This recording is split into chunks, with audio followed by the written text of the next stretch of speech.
Okay, hello everybody. सो आज हम लोग इस वीडियो में रिवीजन करेंगे पूरे ज्यूरिस्प्रूडेंस का जो अभी तक हम लोगों ने पढ़ा है। इस कोर्स के अंदर हम लोगों ने जो कुछ भी पढ़ा है अभी तक, मेजर स्कूल्स हम लोगों ने कवर कर लिए, वो सब कुछ हम लोग रिवाइज करेंगे। अब इस वीडियो में जितने भी स्टूडेंट्स हैं उन सबका काम ये है कि मैं आपसे चीज़ें पूछूंगा भी, आपको तुरंत के तुरंत कमेंट करना है कमेंट बॉक्स पे, ठीक है। मैं आपसे कुछ चीज़ें रिवाइज़ करते वक्त ही पूछूंगा और पूरा हम लोग रिवाइज़ करेंगे एक बार जल्दी से क्विकली। इस क्लास में इस चीज़ को रिवाइज़ करने की कोशिश करेंगे क्योंकि ये मेजर स्कूल्स हैं। हम लोगों ने कौन कौन से स्कूल कवर कर लिए? हम लोगों ने स्कूल कवर कर लिया है एनालिटिकल,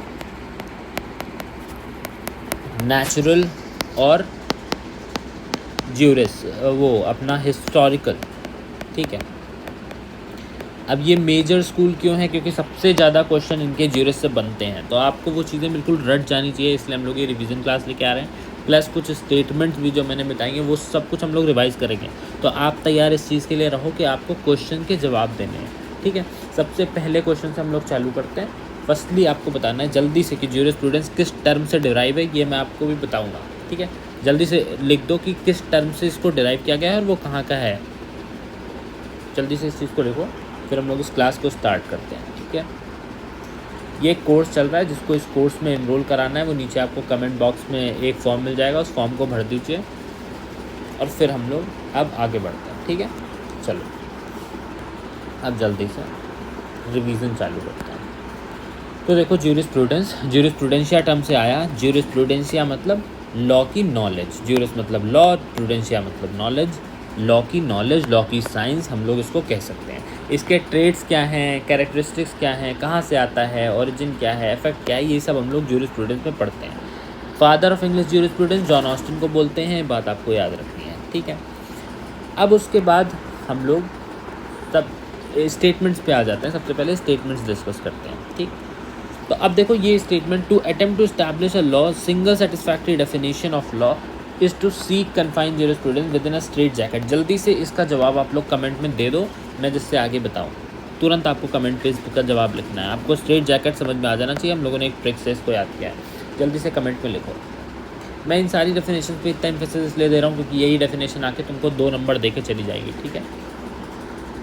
ट्रिक्स आपको क्लास में बताई गई है। स्ट्रेट जैकेट से आप कैसे याद कर सकते हो इसको आपको बताना है। इन्हीं की दूसरी स्टेटमेंट है कि study and systematic arrangement of general principles of law भी इन्होंने बोला है। जल्दी से बताओ ये कौन है, ठीक। ओके, तो जिन्होंने भी बोला है कीटन, उनका जवाब बिल्कुल सही है। कीटन ने बोला स्ट्रेट जैकेट और कीटन ने ही ज्यूरिस्प्रूडेंस को बोला study and systematic arrangement of the general principle of law. अब उसके बाद नेक्स्ट की बात करते हैं। तो लॉ इज़ आर्ट और science of what is equitable and good. इन्होंने आर्ट और साइंस बोल दिया कि क्या सही है क्या गलत है उसका। जस्ट और अनजस्ट, जस्ट और अनजस्ट की बात करने वाला कौन है? मैंने इसको आपको ट्रिक से याद कराया है, जल्दी से बताइए जी। इसका जवाब है अल्पियन। तो अल्पियन उल्टा पुल्टा, जस्ट अनजस्ट से हम लोगों ने याद किया था अल्पियन को। उसके बाद फिर हम लोग बात करते हैं highest reason implanted in nature कौन बोलता है। अब ये नेचर की बात कर रहे हैं, मतलब ये नेचुरल स्कूल से कोई बंदा होगा, ये इतना तो हमको समझ में आ जाता है। अब नेचुरल स्कूल हम लोग किन 2 उस पर पढ़ते हैं, ग्रीस में और रोम में, तो ये कहाँ से होगा, ये कौन है? जल्दी से बताओ। Highest reason implanted in nature, ये है सिसरो। उसके बाद फिर बात करते हैं law is a social institution to satisfy social wants. अब हम लोगों ने सोशल वांट से क्या याद किया है? ओके, ठीक है। तो सोशल वांट से हम लोगों ने याद किया था, जल्दी से कमेंट में लिख दो, रोस्को पाउंड को। तो रोस्को पाउंड को हम लोगों ने सोशल वांट से पता किया है कि सोशल वांट्स यानी पाउंड, ठीक है। अब उसके बाद law is the crystallised common sense of the community. Law community का क्रिस्टलाइज्ड कॉमन सेंस है। ये कौन, किसने ये स्टेटमेंट दी है? जल्दी बताइए। क्रिस्टलाइज्ड कॉमन सेंस कौन बोलता है? तो कॉमन सेंस बोलते हैं लॉर्ड मोल्टन, ठीक। उसके बाद फिर ये science philosophy of positive law है। साइंस ऑफ पॉजिटिव लॉ कौन बोलेगा? Guidance of an intelligent being having the power over him, यानी कि सॉवरेन की बात कर रहा है, सबऑर्डिनेट की बात कर रहा है। कौन कर रहा है ये सारी बातें? पॉजिटिव लॉ का प्रोपोनेंट। अभी हम लोगों ने क्या देखा था, जल्दी बताइए। ऑस्टिन, जी ऑस्टिन है ये। उसके बाद फिर formal science of positive law. Formal से मैंने आपको फॉर्मेलिटी से याद दिलाया था, फॉर्मेलिटीज़ किस लिए करनी पड़ती हैं, जल्दी बताइए। साइंस ऑफ पॉजिटिव लॉ और ये formal science of positive law अलग अलग रखना है। कमेंट में आप लिखोगे तभी आपको याद होगा, आपकी वो चीज़ पक्की होती जाएगी, कंक्रीट होती जाएगी, लिखते रहो। जी हाँ, उसके हैं हॉलैंड ने बोला था formal science of positive law. उसके बाद बात करते हैं jurisprudence is the science of the first principle of civil law. अब first principle of civil law किसने बोला? पहला प्रिंसिपल सिविल लॉ का, जल्दी से कमेंट में लिखो। आपको ये एक्सरसाइज करनी है, आपको ये कमेंट में लिखना है जिससे आपको याद रहे, आपको तुरंत देखते ही याद आ जाए। आपको इनमें टाइम नहीं वेस्ट करना, क्योंकि टाइम वेस्ट करने के आपके DI हैं, टाइम जो खा जाएंगे, DI टाइम खा जाएगा, पैसेज टाइम खा जाएगा।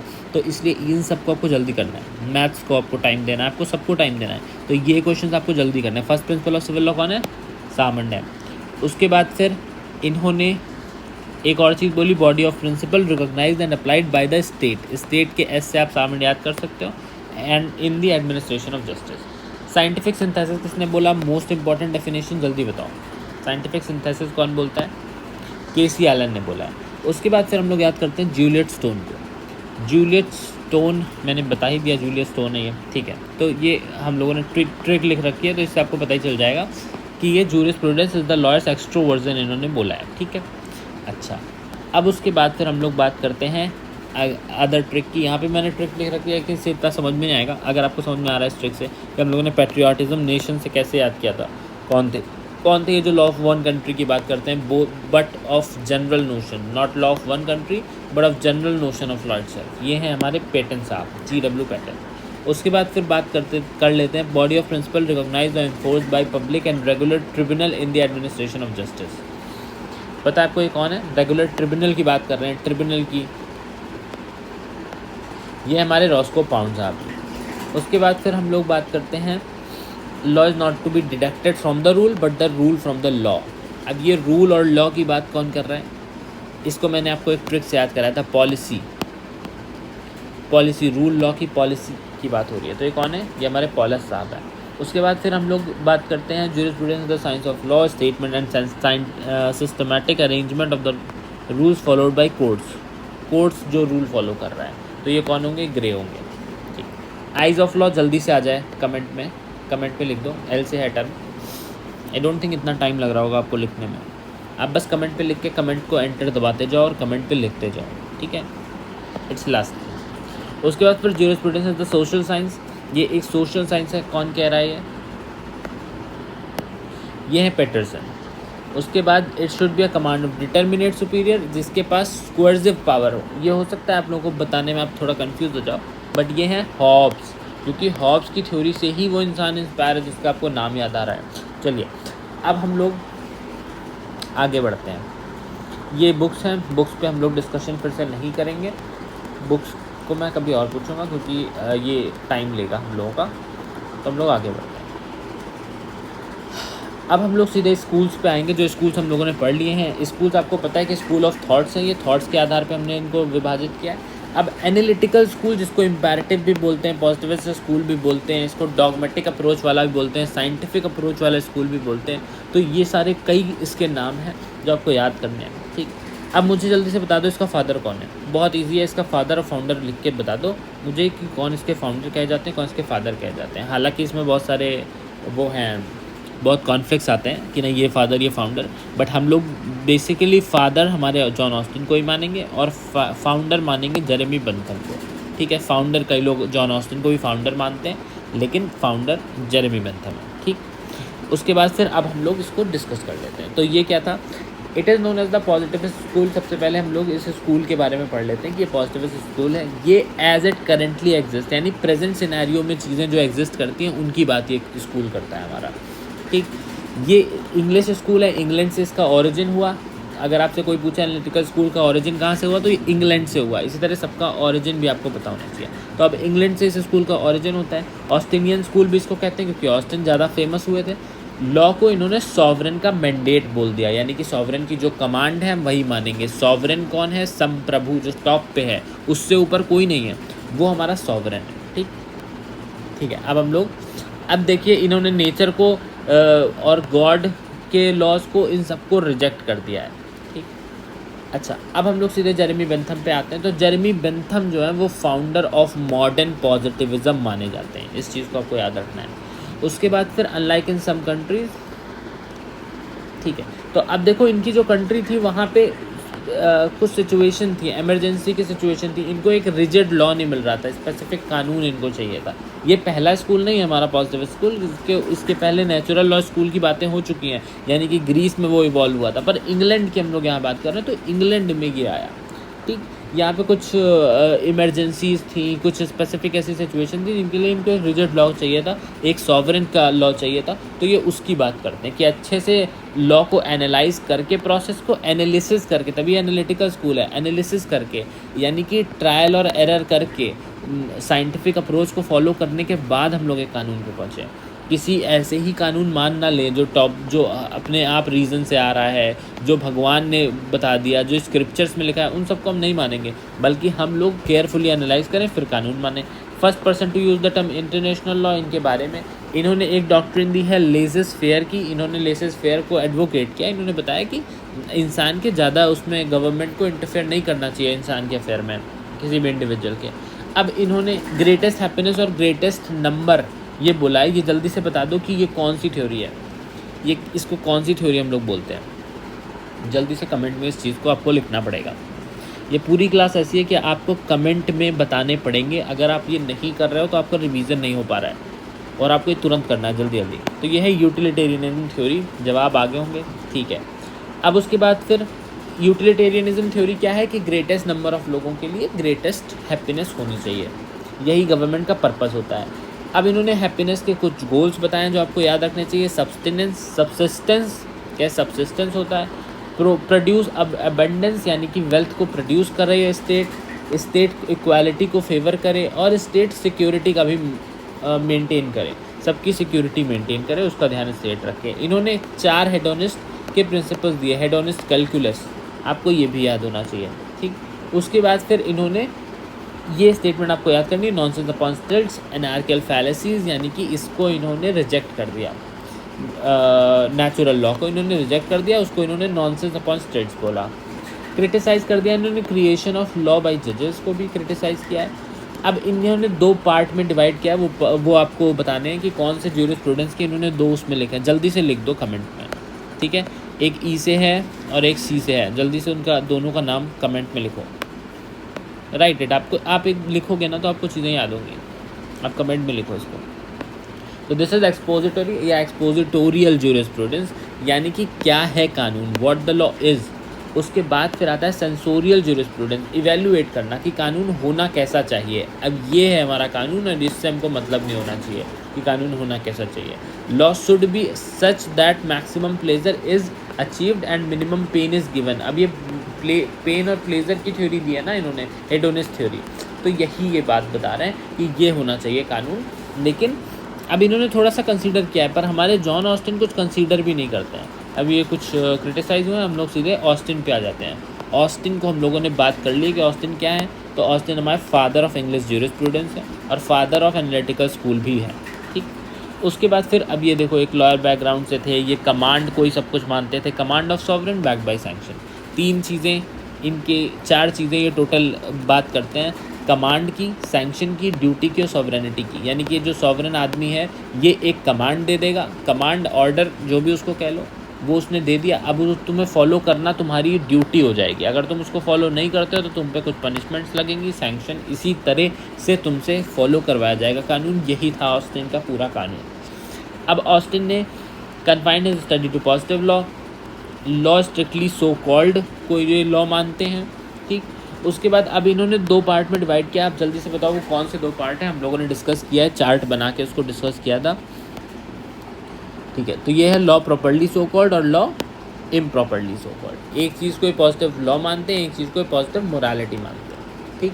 Law set bye political superiors की पॉलिटिकल इन्फीरियर्स के लिए, जो पॉलिटिकल सुपीरियर ने डिसाइड कर दिया वही लॉ है। और इसमें एक याद रखने की चीज़ है कि ऑस्टिन की सॉवरेनिटी किसी एक चीज़ से इन्फ्लुएंस थी। तो ऑस्टिन का सॉवरेनिटी का प्रिंसिपल किससे इन्फ्लुएंस था? जल्दी से उसका नाम बता दो। अभी भी मैंने डिस्कस किया थोड़ी देर पहले, ठीक। अब ये नाम मैं बार बार पूछ रहा हूँ बिकॉज इट इज़ इम्पॉर्टेंट। जल्दी से बताओ कि ऑस्टिन ने सॉवरेनिटी का प्रिंसिपल किससे इन्फ्लुएंस होकर दिया है, तो वो हॉब्स हैं। नेचुरल लॉ के थिंकर हैं, लेकिन यही हैं जिनको हम लोगों को पढ़ना है। ठीक, अब उसके बाद हम लोग HLA हार्ट को पढ़ते हैं। HLA हार्ट ने क्या बोला? HLA हार्ट ने ऐसा नहीं किया कि मोरालिटी को बिल्कुल ही दरकिनार कर दिया। इन्होंने मोरालिटी को minimum content of natural law भी लिया, यानी कि मोरालिटी भी इन्होंने कंसीडर करी है। ठीक है, अब इन्होंने क्या बोला? Is regarded as leading contemporary representative of British positivism, मतलब वो उसको रिप्रेजेंट कर रहे हैं पॉजिटिविज्म को, बट उसमें ट्वीक कर रहे हैं, उसमें वो मोरालिटी का एस्पेक्ट भी इंक्लूड करने की बात कर रहे हैं। ये ऑस्टिन की थ्योरी से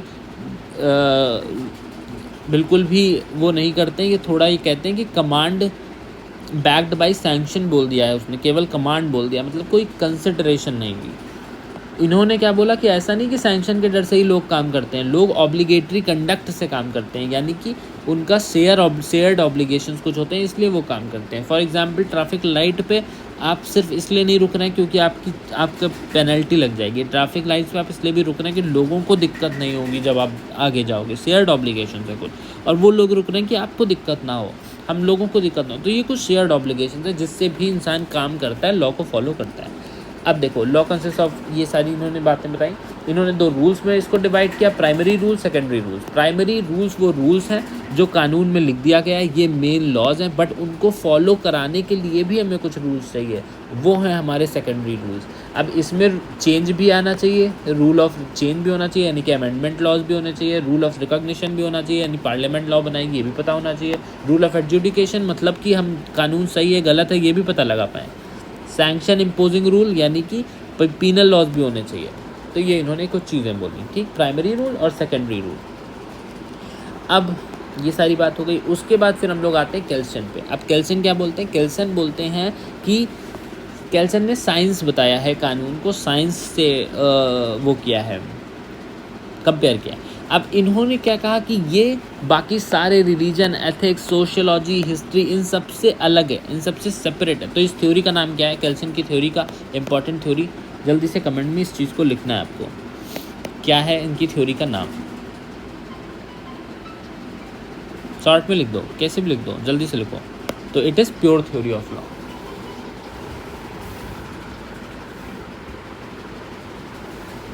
इनकी थ्योरी है प्योर थ्योरी ऑफ लॉ, ठीक है। उसके बाद फिर ऑस्टिन की तरह ही केल्सन ने सेपरेट किया moral, ideal, ethical element of law को, aiming to create a pure science of law, ठीक। अब देखो केल्सन ने क्या किया? केल्सन ने पॉजिटिव लॉ को बेस्ड ऑन नॉर्मेटिव ऑर्डर्स बोला। अब इसमें आपको याद रखना है, नॉर्म से इन्होंने इसको रिलेट किया है, यानी कि ग्रैंड नॉर्म की थ्योरी भी इन्होंने दी है। आपको पता होगा कि कई सारे नॉर्म्स आपस में रिलेटेड होते हैं और वो एक दूसरे से वैलिडिटी लेते हैं। नॉर्म क्या? रूल्स, एक्ट, जो भी लॉज हैं उनकी इन्होंने बात करी कि ये जो रूल्स है इनका एक ऑर्डर है, यानी कि ये वैलिडिटी किसी सॉवरेन से नहीं ले रहे हैं बल्कि एक दूसरे नॉर्म से ले रहे हैं जो कि सुपीरियर नॉर्म है, ठीक। अब देखो इनको किस स्कूल से कहा जाता है, कौन सा स्कूल है? एक वी से था जिससे ये बिलोंग करते हैं, it is Vienna school of legal thought, ठीक है। इसको आपको याद रखना है, ये स्टेटमेंट भी आपसे पूछी जाती है, Vienna school of legal thought से कौन है, तो केल्सन आपको तुरंत बताना है, ठीक है। अब देखो ये हायरार्की ऑफ नॉर्म्स की बात करते हैं और उन्हीं के साथ सैंक्शन की भी बात करते हैं। ये पॉजिटिव स्कूल के ही हैं तो ये सैंक्शन की बात कर रहे हैं, ऐसा नहीं कि नहीं कर रहे हैं। अब the pure theory of law is based on pyramidical structure. एक इन्होंने पिरामिडिकल स्ट्रक्चर बना रखा है, इन्होंने एक पिरामिडिकल स्ट्रक्चर की बात करी, यानी कि टॉप पे होगा एक लॉ, एक नॉर्म, उसके नीचे कुछ नॉर्म होंगे, ठीक है, उसके नीचे कुछ नॉर्म होंगे, यानी कि कुछ सबऑर्डिनेट लेजिस्लेशंस। एक मेन लेजिस्लेशन है जो इनको पावर दे रहा है, ये पावर दे रहे हैं किसी को, तो इन्होंने पिरामिड्स की बात करी। एक पिरामिड इन्होंने पिरामिडिकल स्ट्रक्चर बना दिया है नॉर्म्स का, ठीक। इसको हम लोगों ने ग्रैंड नॉर्म बोला, यही हमारा सॉवरेन है, सॉवरेन नॉर्म, यानी कि हम लोग इंडिया के रिस्पेक्ट में इसको कॉन्स्टिट्यूशन ऑफ लॉ भी बोल सकते हैं, कॉन्स्टिट्यूशन बोल सकते हैं। चलिए ग्रैंड नॉर्म की बात हो गई। इनकी मेन थ्योरी 2 हैं, ग्रैंड नॉर्म हो गई और प्योर थ्योरी ऑफ लॉ हो गई, ठीक। इनकी एक स्टेटमेंट है, लॉ इज़ अ डीसाइक्लोजाइज्ड कमांड, इसको आपको याद रखना है, ये स्टेटमेंट बहुत इंपॉर्टेंट है, डीसाइक्लोजाइज्ड कमांड, ठीक। उसके बाद फिर केल्सन किससे इन्फ्लुएंस थे? डीसाइक्लोजाइज्ड कमांड मतलब अगर आपको समझना है तो मैं बता देता हूँ। डीसाइक्लोजाइज्ड कमांड मतलब कि आपको साइकोलॉजिकल एलिमेंट को हटा देना है अपनी कमांड से, कमांड में साइकोलॉजिकल एलिमेंट किसके था? ऑस्टिन के। क्यों? क्योंकि सॉवरेन के ही साइकोलॉजी के हिसाब से वो कमांड दे रहा था। लेकिन ऐसा नहीं होना चाहिए, डीसाइकोलॉजाइज्ड कमांड होना चाहिए। अब कैसे होगा? जब हम पर्सन से राइट ले लेंगे, कमांड देने का राइट जब हम एक इंसान से ले लेंगे तो ये साइकोलॉजिकल एस्पेक्ट उससे हट जाएगा। वो अपने बिलीफ, अपने मन, अपने मूड के हिसाब से कानून नहीं बना सकता। क्यों? क्योंकि अब हमने पावर दी है एक दूसरे सॉवरेन उसको, लेजिस्लेचर को, यानी कि एक एक्ट को ही हमने पावर दे दी, उसको सॉवरेन बना दिया, तो उसके पास कोई साइकोलॉजिकल एस्पेक्ट नहीं आएगा। यही है इनका मतलब। अब केल्सन इन्फ्लुएंस किससे थे? जल्दी से बताइए। जैसे इन्फ्लुएंस मैंने उधर ऑस्टिन का पूछा था, वैसे इनका भी है important. It is can't. Can't के ही कुछ काम थे जिनसे वो इन्फ्लुएंस हो गए थे, और इन्फ्लुएंस होकर उन्होंने काम किया। ठीक, तो अब इसी के साथ नेचुरल स्कूल, वो एनालिटिकल स्कूल का पूरा हमारा ख़त्म होता है। अब उसके बाद हम लोग आ जाते हैं नेचुरल स्कूल पे। ठीक है, तो अब नेचुरल स्कूल के नाम से हमको क्या समझ में आता है कि natural school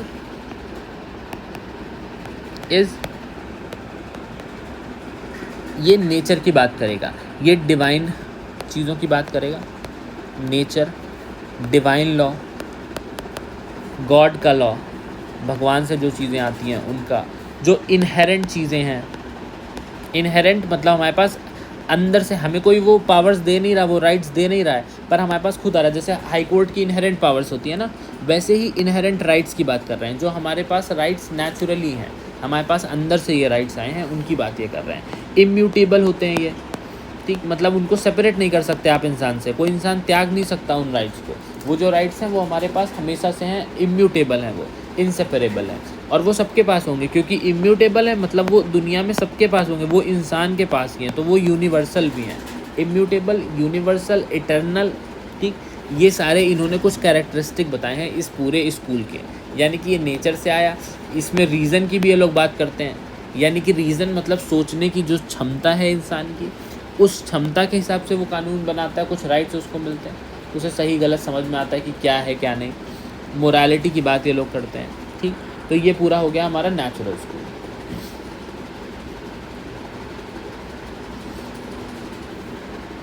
natural school rituals पे भी बेस्ड है, इन सब पे बेस्ड है। अब नेचुरल स्कूल को पढ़ते हैं। ठीक, तो नेचुरल स्कूल का पूरा जो कार्यक्रम है वो ग्रीस से स्टार्ट होता है। अब देखो, इसको ये किसी अप्रोच पे बेस्ड है। तो ये मन की बात मैंने कौन सी अप्रोच बताई थी, ये कौन सी अप्रोच है, मतलब कि आप विदाउट एक्सपीरियंस चीज़ें पता लगा रहे हो, अपने आप वो चीज़ें आ रही हैं, ट्रायल एंड एरर नहीं कर रहे हो, कोई भी साइंटिफिक मेथड का अप्लाई नहीं कर रहे हो जैसे एनालिटिकल स्कूल में कर रहे थे। तो यहाँ पे एक्सपीरियंस के बेसिस पे कुछ नहीं हो रहा है। ये क्या है, आपको इसका नाम लिखना है। इस अप्रोच का नाम क्या है? ये ए प्रायरी अप्रोच है, यानी कि प्रायरी मेथड है। ठीक, और पोस्टेरियरी मेथड क्या होता है? जब एक्सपीरियंस के बेस पे कुछ करते हैं। इम्यूटेबल एंड इटर्नल, ये सारी बात मैंने बता दी। अब देखो, इसके बाद फिर आ जाते हैं हिराक्लेटस पे। हिराक्लेटस, इनको 4 पार्ट में हम लोगों ने डिवाइड किया है, एंशिएंट, मेडिवल और रेनेसा और मॉडर्न। एंशिएंट में क्या हुआ? एंशिएंट में सिंपल सा था कि डिवाइन ऑरिजिन मान रहे थे, जो अपने आप से आ रहा है। मेडिवल में क्या कर रहे थे? मेडिवल में हम लोग बात कर रहे थे कि उससे आ रहा है, क्या नाम है, भगवान को ज़्यादा हम लोगों ने वो दे दिया, राइट दे दिया। और भगवान के भी बातें कौन बताएगा? हमें चर्च के फादर बताएंगे, और वही कानून बनाने वाले हैं, ऐसा हम लोगों ने बोल दिया। तो इसलिए चर्च ने मिसयूज़ किया पावर का। अब चर्च को ओवरथ्रो करने के लिए फिर से हम लोगों ने रेनेसा पीरियड में आए, उसके बाद फिर मॉडर्न पीरियड में आए, जहाँ पॉलिटिकल और लीगल बैकिंग दी। मतलब यहाँ पे हम लोगों ने चीज़ों को मिलाने की कोशिश करी। चलिए अब आगे बढ़ते हैं। हिराक्लेटस ने क्या बताया? 3 मेन कैरेक्टरिस्टिक बता दिए उन्होंने नेचुरल लॉ के, डेस्टिनी, रीज़न और ऑर्डर। ठीक, इन्होंने बताया कि ये जो कानून है ये यूनिवर्सली एप्लीकेबल होना चाहिए, इम्यूटेबल होना चाहिए, और can not be severed from man made laws. यानी कि मैन मेड लॉ से निकाल मत दो इसको, कि मॉरलिटी के एस्पेक्ट को तुम निकाल ही रहे हो। ये हिराक्लेटस बोलते हैं। इसके बाद फिर आते हैं सोक्रेटिस। सोक्रेटिस ने क्या कहा? सोक्रेटिस ने ट्रुथ और मोरालिटी को बहुत बड़ा वो दिया, प्रायोरिटी दी। इन्होंने वर्च्यू की बात करी। ठीक, सोक्रेटिस बात करते हैं ह्यूमन इंसाइट की, इसको आप इंसाइट भी लिख सकते हो, कि वर्च्यू की बात कर रहे हैं, ह्यूमन इंसाइट की बात कर रहे हैं, कि इंसान को अंदर से ही पता है, उसका नेचर ही ऐसा है, नेचुरली ही उसको समझ में आ रहा है कि क्या सही है क्या गलत है। और जो भी काम वर्चुअस नहीं है वो सिन है, वो पाप है, वो हमें नहीं करना चाहिए। हर वर्चुअस काम ही हमें करना चाहिए, अच्छा बुरा ये बता रहे हैं। अब इन्होंने क्या बोला इन्होंने, एक सॉक्रेटिक मेथड इजाद किया। सॉक्रेटिक मेथड मतलब कोई भी आपकी थ्योरी है उस पर आप क्रिटिकली थिंक करते रहो, आपको लूप होल पता चलेंगे और फिर इसी तरह आपको कानून बनाना चाहिए। इनको एग्जीक्यूट कर दिया गया, कुछ भी अपनी बात लिख नहीं पाए, लिखी बातें हैं प्लेटो ने। अब प्लेटो ने कॉन्सेप्ट ऑफ आइडियल स्टेट दिया, यानी एक आइडियल स्टेट बोला होगा। वो आइडियल स्टेट को इन्होंने बोला क्या है, उस आइडियल स्टेट का इन्होंने नाम क्या बोला है मैंने आपको बताया, जल्दी से आपको कमेंट में लिखना है वो नाम। मेरे बोलने के बाद आपको चीज़ें नहीं लिखनी, मुझे देखना भी है कि जो स्टूडेंट्स हैं उनमें से कितने लोगों ने सही सही बातें लिखी हैं। मैंने आपसे क्वेश्चन पूछ रहा हूँ मैं इसीलिए ताकि आपको याद हो जाए। कॉन्सेप्ट ऑफ आइडियल स्टेट है रिपब्लिक है concept of ideal state. Justice is only achieve through wisdom and motivating man to control his passion. Wisdom कैसे होगा, मोटिवेट करेगा man to control his passion, यानी कि विजडम दिमाग के ही थ्रू हम इंसान के पैशन को कंट्रोल कर लेंगे। मतलब चोरी करने से अगर किसी को बचाना है तो वो अपने लालच को कंट्रोल कर ले, ये उसकी बात करते हैं। ये आइडियल स्टेट की बात करते हैं, यानी इंसान बहुत खुश है, बहुत अच्छा है, सब लोग अच्छे हैं, ये ऐसी बातें कर रहे हैं कि सब लोग नेचुरली अच्छे ही हैं। उन्होंने क्या बताया, उन्होंने डॉक्ट्रिन ऑफ फॉर्म्स दी, मतलब वो फॉर्म्स जो किसी और पे डिपेंड नहीं करती, ऐसी फॉर्म जो किसी और बात पे डिपेंड नहीं, जैसे ऑनेस्टी, गुडनेस, इन सबको इन्होंने बताया कि किसी और चीज़ पे डिपेंड नहीं करती है, तुम्हारे अंदर ही है। ठीक। अब एरिस्टोटल ने क्या बोला, एरिस्टोटल ने सबसे पहले तो इनकी जो डॉक्ट्रिन ऑफ फॉर्म था उसको रिजेक्ट कर दिया। इन्होंने बोला कि रीज़न अनअफेक्टेड बाय डिज़ायर, हम उन रीज़न की बात कर रहे हैं जो डिज़ायर से वो नहीं करते, इंसान के डिज़ायर से ये किसी भी तरह से रिलेटेड नहीं है, उनसे अफेक्ट नहीं होंगे। Human is created by God, और गॉड ने उनको सोचने समझने की क्षमता दी है। इन्होंने बोला कि पॉजिटिव लॉ अगर नेचुरल लॉ से इनकन्सिस्टेंट भी हो जाए तो ऐसा नहीं है कि वो पूरी तरीके से हटा दिया जाएगा, नहीं। इन्होंने बोला सिर्फ नेचुरल लॉ गाइडिंग प्रिंसिपल की तरह काम होना चाहिए, जैसे कि डीपीएसपी की बात है। डीपीएसपी इन्फोर्सिएबल नहीं है, तो इन्होंने वही इन्फोर्सिएबल एस्पेक्ट नहीं दिया नेचुरल लॉ को। अब उसके बाद हम लोग रोमन की बात करते हैं। तो अब ये लोग सब फिलोसफिकल बातें कर रहे थे, ये सब फिलोसफी के भी मतलब वो हैं, प्रोपाउंडर्स हैं, थ्योरिस्ट हैं, ये कोई लॉ से रिलेटेड नहीं है। तो अभी तक कानून हम लोग फिलोसफी की तरह पढ़ रहे हैं। रोमन ने एक सिस्टमेटिक वे दिया और इन्हें सेपरेट सब्जेक्ट की तरह पढ़ा। ठीक।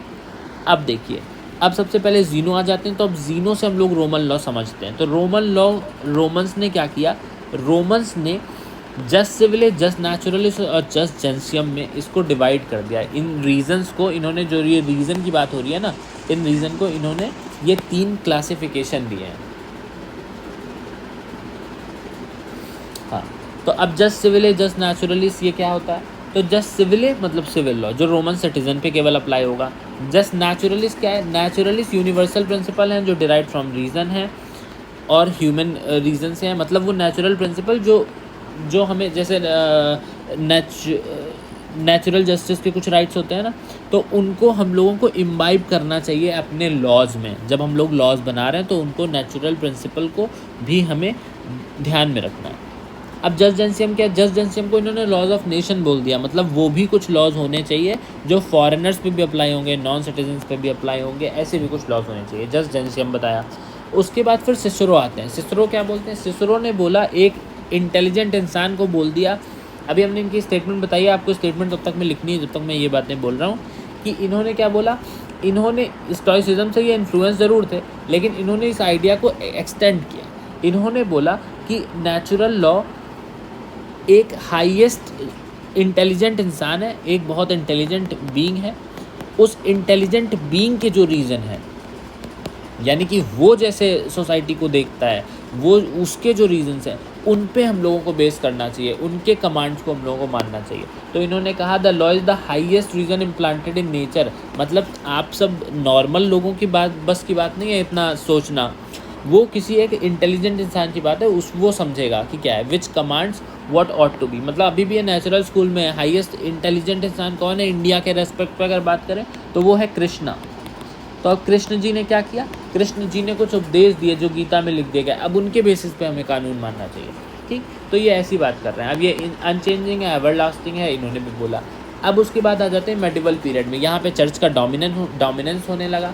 यहाँ पे सबसे पहले ऑगस्टीन को यहाँ पे लिखे नहीं है, लेकिन हम लोगों ने ऑगस्टीन को भी पढ़ा था। तो ऑगस्टीन को आप अगस्त ऋषि से याद कर सकते हैं। ऑगस्टीन भी यहाँ के काफ़ी फेमस ज्यूरिस्ट रहे हैं। ऑगस्टीन की एक बुक आपको याद रखनी है, ठीक है। ये बुक शायद मैंने मेंशन नहीं करी थी, ये भी आपको याद रखनी है। डी सिविटास डाई इस बुक का नाम है, ठीक, जिसको द सिटी ऑफ गॉड, ठीक, ये द सिटी ऑफ गॉड इसका मतलब है। अब देखो ये क्या कहते हैं, ये सबसे पहले तो चर्च का डोमिनेंस बताते हैं, यानी कि चर्च को इन्होंने सबसे ज़्यादा पावर दे दी, सुप्रीमेसी बता दी चर्च की, और फादर्स को ही बोल दिया गॉड, यानी कि जो गॉड है ना वो क्रिश्चियन फादर्स ही हैं। इन्होंने बोला यही गॉड है, कोई और गॉड नहीं है, अब फादर जो बोल रहा है वही तुम्हें मानना पड़ेगा। इस तरह करके इनके मिसयूज़ ऑफ पावर होने लगा। अब थॉमस एक्विनास ने क्या बोला, इन्होंने मेन तो चीज़ बोली है कि स्क्रिप्चर्स पे बेस करो, यानी कि स्क्रिप्चर्स बाइबल, मतलब बाइबल ने जो बोल दिया उसे वही कानून है, और बाइबल को इंटरप्रेट कौन कर रहा है, चर्च के फादर्स बैठे इंटरप्रेट करने, तो उन्होंने पावर का मिसयूज़ किया। इन्होंने 4 पार्ट में इसको डिवाइड किया, लॉ ऑफ गॉड बोला, eternal law, law of reasons बोला, नेचुरल लॉ, डिवाइन लॉ को लॉ ऑफ स्क्रिप्चर्स यानी बाइबल्स का लॉ बोला, और उसके बाद फिर इन्होंने पॉजिटिव लॉ को भी कंसिडर किया, मैन मेड लॉ। लेकिन इन सबसे सुप्रीम में कौन होना चाहिए, जो लॉ ऑफ गॉड है, ये कौन बता रहा है, हमारे फादर ही बता रहे हैं चर्चेस के। तो यहाँ बहुत मिसयूज़ हुआ, इसलिए आया रेनेसा का पीरियड। अब रिफॉर्मेशन बहुत सारे अलग अलग सेक्टर में इस टाइम पे हुए हैं उस यूरोप के अंदर, उसी तरह कानून में भी कुछ चेंजेस हुए हैं। इसे मॉडर्न क्लासिकल एरा बोला जाएगा, ठीक, ये मॉडर्न क्लासिकल एरा है। इस पीरियड में साइंस डेवलप हो रही है, रीजनेबलनेस को हम लोग अडॉप्ट कर रहे हैं, ठीक। इसमें हम लोग क्या करेंगे अब रेनेसा पीरियड में, रेनेसा पीरियड में हम स्टेट को ज़्यादा से ज़्यादा अपने राइट्स देने की कोशिश करेंगे। अब ये नेचुरल लॉ है, ये कोई सॉवरेन का लॉ तो है नहीं, तो एनालिटिकल लॉ तो है नहीं, वैसी बात तो ये लोग करेंगे नहीं। तो ये क्या कह रहे हैं कि सब लोगों ने अपनी सहमति से आके कुछ राइट्स स्टेट को दे दिया, अब उसके पास पूरी पावर है, तो ये ताकि वो प्रोटेक्ट कर पाए हम लोगों को। अब Hugo Grotius, John Locke, Hobbes, Rousseau, Immanuel Kant, ठीक। ह्यूगो ग्रोसियस एक डच स्कॉलर हैं, यहाँ से हम लोगों का पूरा वो शुरू होता है अपनी सोशल कॉन्ट्रैक्ट की थ्योरी, ठीक। अब देखो लॉ ऑफ नेशन को इन्होंने कहा नेचुरल लॉ, इन्होंने लॉ ऑफ नेशन पे बेस किया, इसलिए ह्यूगो ग्रोसियस को हम लोग फादर ऑफ इंटरनेशनल लॉ भी बोलते हैं, ठीक। ये आपको याद रखना है, इंटरनेशनल लॉ का टर्म किसने दिया था, जेरेमी बेंथम ने, पर इनको हम लोग फादर बोलते हैं। 2 कॉन्ट्ररी डेफिनेशंस इन्होंने खुद बोली, क्या बोली कि रूलर जो है वो खुद अगर बैड है तब भी उसको ओबे करना चाहिए, और उन्होंने बोला रूलर को भी नेचुरल लॉ ओबे करना चाहिए, ठीक। तो ये सारी बातें ह्यूगो ग्रोसियस ने बोली हैं। इनकी एक और स्टेटमेंट है जो आपको याद रखनी है, विच इज़ डिवाइन लॉ एक ग्रैंड मदर है, नेचुरल लॉ उसका पेरेंट है, और पॉजिटिव लॉ उसका चाइल्ड है, ठीक।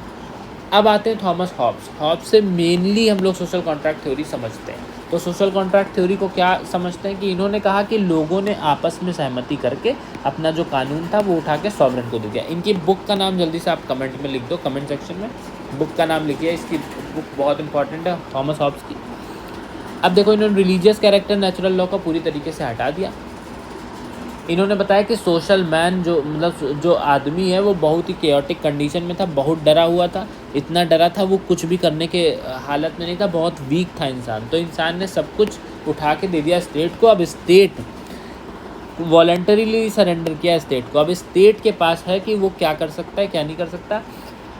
अब इन्होंने क्या बोला कि गवर्नमेंट को अगर हम स्वॉर्ड नहीं देंगे, तलवार नहीं देंगे, तो वो हमें बचाएगा कैसे, कैसे हमें समझेगा। इन्होंने चर्च को कोई भी पावर यहाँ पे नहीं दी।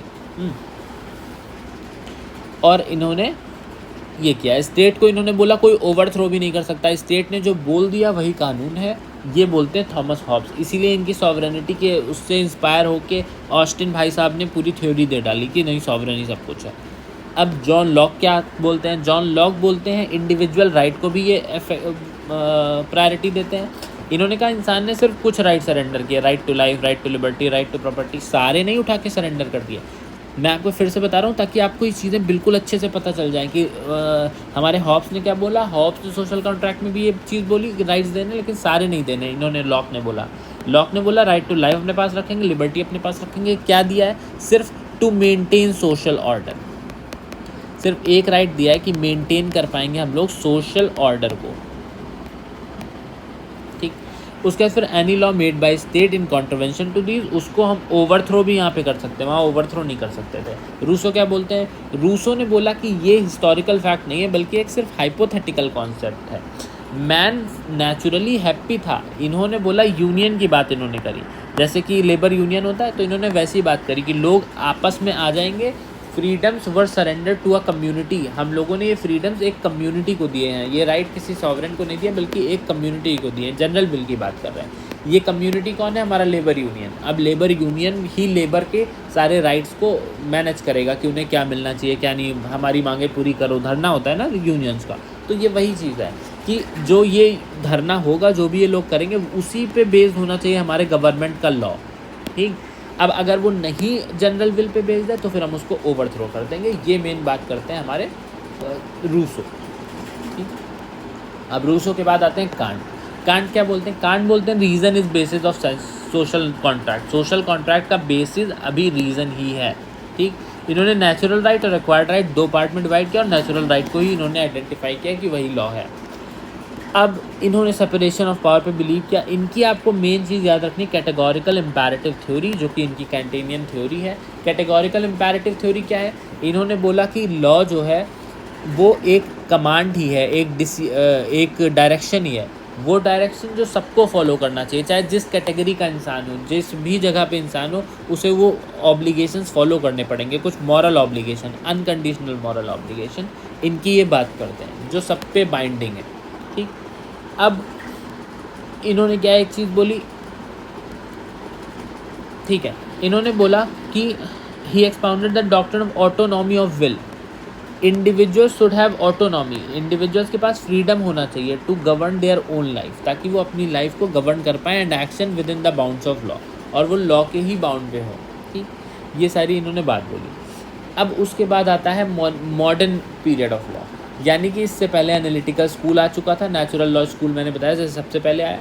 उसके बाद फिर 19th सेंचुरी में हमारा एनालिटिकल स्कूल आ चुका था, उसने नेचुरल लॉ को पूरी तरीके से हटा दिया था, मोरालिटी को हटा दिया था। तब मॉडर्न लॉ आता है। मॉडर्न लॉ कहता है, मॉडर्न लॉ से पहले बेंथम ने बोला इसको सिंपल नॉनसेंस, हिस्टोरिकल ज्यूरिस्ट ने बोल दिया सबने कि सोशल कॉन्ट्रैक्ट कोई बात नहीं है, ये सब कल्पना वाली बात है, सोशल कॉन्ट्रैक्ट इंसानों ने कर लिया, ऐसा कुछ नहीं हुआ। फिर उसके बाद फिर ये जब आता है तो रिवाइव करते हैं हम लोग नेचुरल लॉ को। अब नेचुरल लॉ क्या बोल रहा था कि अनचेंजेबल है लॉ, लॉ कभी बदलेगा ही नहीं समय के साथ, जैसे जैसे विकास होगा। पर यहाँ पे क्या बोला जा रहा है? यहाँ पे बोला जाएगा कि नहीं, ये बदल जाएगा। तो after positive school, over emphasis on positivism, forgot to follow people's aspiration, people की मोरालिटी को ये लोग फॉलो करना बिल्कुल भूल गए। अब आते हैं हम लोगों के स्टैमलर। स्टैमलर क्या बोलते हैं? स्टैमलर बोलते हैं, ये रोमन लॉ के फिलोसोफर थे। इन्होंने कहा जस्ट लॉ के बारे में, इन्होंने बताया, ठीक, इन्होंने एक जस्ट लॉ के बारे में बताया कि जस्ट लॉ क्या होता है, जिसकी लोग रिस्पेक्ट करते हैं वो जस्ट लॉ है। उसके बाद फिर जस्ट लॉ क्या है? जस्ट लॉ है प्रिंसिपल ऑफ कम्युनिटी पार्टिसिपेशन, जब कम्युनिटी पार्टिसिपेट कर रही है अगर किसी कानून पे तो वो जस्ट लॉ है। उसके बाद इन्होंने बताया कि यानी कि नेचुरल लॉ लोगों की पर्पस ऑफ सोसाइटी के साथ हार्मोनाइज होना चाहिए। तो मतलब इन्होंने natural law with variable content बोल दिया। वेरिएबल कंटेंट क्या होता है कि कानून चेंज होगा, ऐसा नहीं कि वो प्लेस के हिसाब से चेंज नहीं होगा, वो अलग अलग स्टेट पे भी चेंज हो जाएगा, अलग अलग जगह पे भी अलग होगा। यानी कि इन्होंने दोनों अप्रोचेस को मिलाया है। वेरिएबल कंटेंट का बोलने का मतलब कौन सी अप्रोच को मिलाया? एनालिटिकल को भी और उसको भी। यानी कि अगर स्टेट का जैसा बिहेवियर रहा है, वहाँ पे जैसी चीज़ें रही हैं, उनको हम लोग स्टडी करेंगे, एनालाइज करेंगे, फिर एक कानून पे आएंगे। लेकिन एंड गोल, जो कानून आने का एंड गोल होना चाहिए, वो हमारा नेचुरल लॉ से डिराइव्ड होता है, वो हमारे नेचर से डिराइव्ड होता है, रीज़न से ही डिराइव्ड होता है। तो यानी कि ये बात ये कहते हैं natural law with variable content. ठीक, इन्होंने दो पार्ट में उसको डिवाइड कर दिया। इन्होंने कहा सबकी विल हम लोग डिस्कस करेंगे, सिर्फ एक किसी इंसान के विल के हिसाब से काम नहीं होगा, सबकी विल देखेंगे। लॉन लुवॉइस फुलर उसके बाद आते हैं। इन्होंने मॉडर्न नेचुरल लॉ फिलॉसफी को सपोर्ट किया। इन्होंने क्या बोला? इन्होंने बोला कि law and morality necessarily correlated नहीं है, गुड ऑर्डर की बात ये करते हैं। ठीक, ये भी वही जैसे जस्ट लॉ की बात हो रही थी, वैसे यहाँ पे गुड ऑर्डर की बात हो रही है। इन्होंने रिजिड सेपरेशन बोला मैन मेड और नेचुरल लॉ का तुम नहीं कर सकते। ठीक, इन्होंने मोरालिटी को भी दो पार्ट में डिवाइड कर दिया। मोरालिटी एज इट इज़ बताई, जो कि तुमको फॉलो करनी ही पड़ेगी, इन्फोर्सिएबल होगी, ये चीज़ इन्फोर्सिएबल होगी। और दूसरी चीज़ उन्होंने बताई कि नॉन इन्फोर्सिएबल होगी, ये वाला जो चीज़ है ये इन्फोर्सिएबल नहीं होगा, ये भी लॉज रहेंगे, यानी कि DPSP डायरेक्टिव प्रिंसिपल, जो कि गाइड कर रहे हैं, हमें डायरेक्ट कर रहे हैं केवल। Morality as it is, as it ought to be, morality of aspirations, दो पार्ट में इन्होंने डिवाइड किया, आपको ये याद रहने चाहिए दोनों, एफर्मेटिव ड्यूटी और negative duty. Morality as it is को हम लोगों ने पढ़ लिया क्या है। अब इन्होंने कुछ रिक्वायरमेंट भी बताई थी कि रूल्स डेफिनेट होने चाहिए, वेल पब्लिश होने चाहिए, कोई अब्यूज़ नहीं होना चाहिए, रूल अंडरस्टैंड हमें ईजिली हो जाए, प्रैक्टिकल होने चाहिए वो, और वो पावर और कैपेसिटी के बियॉन्ड नहीं जाना चाहिए, यानी कि ज्यूरिडिक्शन में ही रहेंगे। इनकंसिस्टेंट नहीं होने चाहिए एग्जिस्टिंग लॉज के साथ, वो फ्रीक्वेंट चेंजेस उसमें नहीं होने चाहिए, बहुत सारे चेंजेस नहीं होने चाहिए।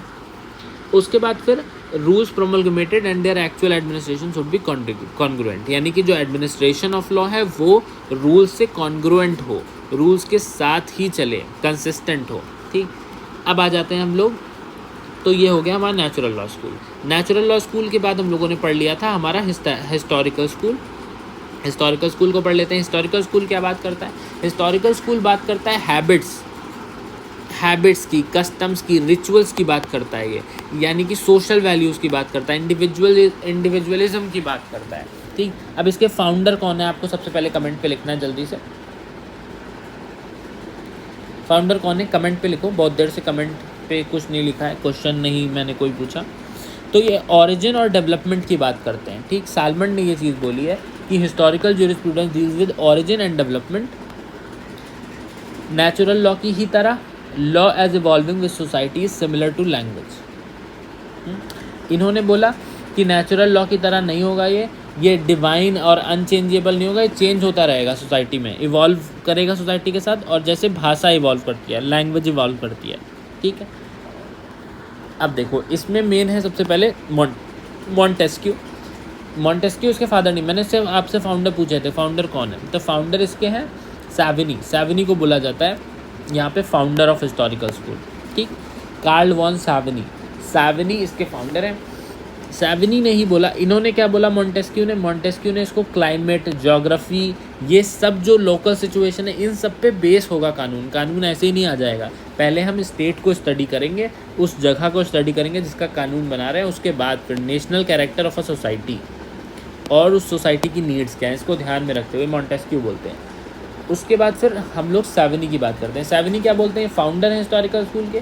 ये बोलते हैं अक्रॉस सोसाइटी और इवॉल्व ओवर टाइम, ये टाइम के साथ इवॉल्व होगा। इसकी इन्होंने थ्योरी दी फोक्स मतलब लोग, जीस्ट मतलब स्पिरिट।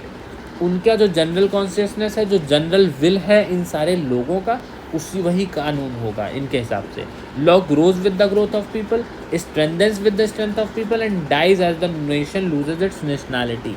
यानी कि जैसे पीपल ग्रो हो रहे हैं, इवोल्यूशन हो रहा है उनका, वैसे ही कानून का भी इवोल्यूशन होगा। स्ट्रेंथ जैसे बढ़ रही वैसे ही कानून की भी स्ट्रेंथ बढ़ेगी, और नेशन अपनी नेशनैलिटी को लूज़ कर देगा जैसे ही, तैसे ही कानून भी चला जाएगा। लॉ डेवलप बाय लैंग्वेज इनकी बात है, ये भी आपको याद रखनी है। उसके बाद इनको डार्विनियन बिफोर डार्विन बोला जाता है। ये किसने बोला? CK एलन ने। ठीक, मुझे ये चीज़ पूछनी चाहिए थी पर मैं आगे क्लास में पूछूंगा, अभी रिवाइज करा रहे हैं कि बहुत इंपॉर्टेंट चीज़ है। ठीक, उसके बाद फिर फ्रेडरिक पोस्टा, इन्होंने बताया जनरल विल और इंडिविजुअल विल के बीच में जो कॉन्फ्लिक्ट हो रहा है ना, यानी ये जनरल विल तो ठीक है, लेकिन इस जनरल विल को अप्लाई कराने की जब स्टेट कोशिश कर रहा है तो कुछ कॉन्फ्लिक्ट्स हो रहे हैं। इन्होंने उस कॉन्फ्लिक्ट पे ही पूरा बिल फोड़ दिया कि वही कॉन्फ्लिक्ट ही करना स्टेट का काम है।